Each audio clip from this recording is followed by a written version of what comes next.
టమాటా వేయకుండా ఒట్టు వంకాయలతోనే మసాలాలు కూడా వేయకుండా సింపుల్గా ఎట్లా చేసుకోవాలి కర్రీ నేను చూపిస్తాను ఇప్పుడు. Hi friends, welcome back to my channel. ఈరోజు మనం చేసుకునే కర్రీ వంకాయ కర్రీ. వంకాయ కర్రీ సింపుల్గా ఎలా చేసుకోవాలో చూపిస్తాను. తక్కువ ఇంగ్రీడియంట్స్తో ఎట్లా చేసుకోవాలో చూపిస్తాను. చూడండి.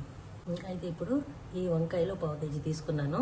1/2 కేజీ వంకాయలు కట్ చేసుకొని తర్వాత 1 ఉల్లిపాయ 2 పచ్చిమిరకాయలు, తక్కువ కాబట్టి 1 ఉల్లిపాయ 2 పచ్చిమిరకాయలు చాలు, 2 కరివేపాకు రెమ్మలు, 2 ఎండుమిర్చి, కొంచెం పోపు దినుసులు, ఒక స్పూన్ అల్లం వెల్లుల్లి పేస్ట్, వీటిలో వేసుకొని మనం ఇప్పుడు కర్రీ రెడీ చేసుకోవచ్చు. నెక్స్ట్ ప్రాసెస్ చూడండి. ఇప్పుడు వంకాయలు నీళ్ళల్లో వేసాను అనమాట, కోసి.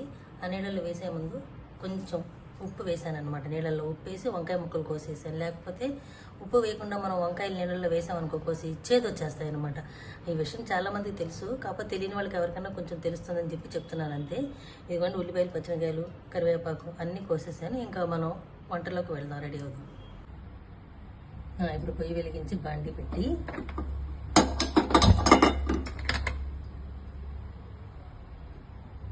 సరిపడా నూనె పోసుకోవాలి. కూరకు సరిపడా నూనె.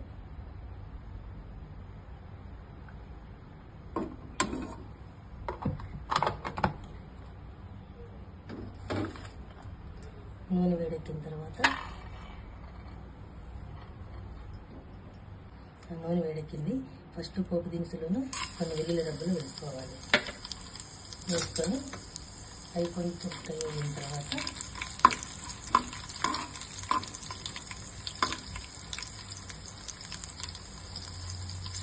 కొంచెం ఫ్రై అవ్వాలి. ఇప్పుడు పోపు వేగిపోయిన తర్వాత ఉల్లిపాయలు, పచ్చిమిరపకాయలు, కరివేపాకు వేసేసుకోవాలి. వేసుకున్నాం కదా, ఇవి వేసుకున్న ఉల్లిపాయలు, పచ్చిమిరపకాయలు కొంచెం బ్రౌనిష్గా వచ్చే వరకు వేగినసి ఆ తర్వాత అల్లం వెల్లుల్లి పేస్ట్ వేసేసుకోవాలి. అల్లం వెల్లుల్లి పేస్ట్ వేసేసుకొని ఒక 1 minute కానీ 2 minutes కానీ వేయించుకుంటే సరిపోతుంది. కొంచెం పచ్చివాసన పోయే వరకు వేయించుకుంటే సరిపోతుంది. అల్లం వెల్లుల్లి పేస్ట్ కూడా వేగిపోయిన తర్వాత ఇంకా మనం వంకాయ ముక్కలు వేసేసుకోవటం అనమాట. నీళ్ళు ఇలా పిండేసి వంకాయ వేసుకోవాలి.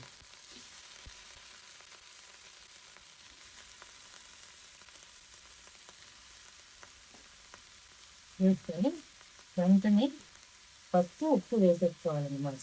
అప్పుడు వంకాయ పాడవకుండా ఉంటుంది అన్నమాట. కారం మాత్రం వేయకూడదు అప్పుడే, వంకాయ మక్కిన తర్వాత వేయాలి. ఇవాళ ఉప్పు కూడా సరిపడ్డా వేస్తున్నాను. కలిపేసుకొని సన్న మంట మీద మగ్గు పెట్టుకోవాలన్నమాట వంకాయ వేసి.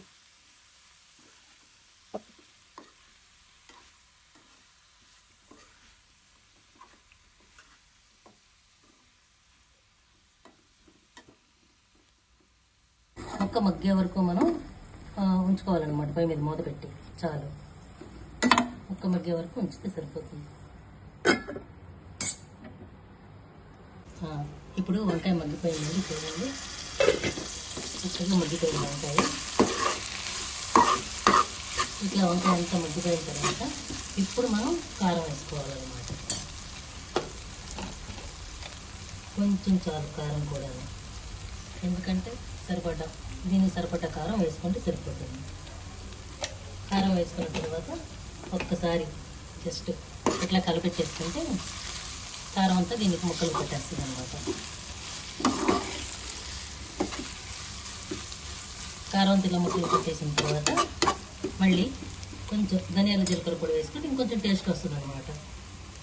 ఒక చిన్న స్పూన్కి ఇది ధనియాలు జీలకర్ర పొడి కరెక్ట్గా వేసేసుకొని దాన్ని కూడా కలబెట్టేసుకోవాలి.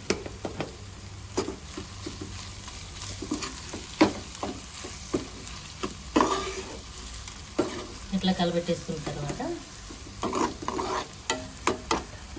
ఇలా కలబెట్టేసి తర్వాత పైన కొత్తిమీర జల్లేసుకోండి. చక్కగా కొత్తిమీరతో గార్నిష్ చేస్తే కూర రెడీ అయిపోయింది. కొత్తిమీర వేసుకున్న తర్వాత జస్ట్ ఇట్లా కలిపేసుకొని ఇట్లా కలిపేసుకొని ఇంకా ఇలా మొత్తం పొయ్యి ఆఫ్ చేసుకోవాలి. అంతే, అయిపోయింది.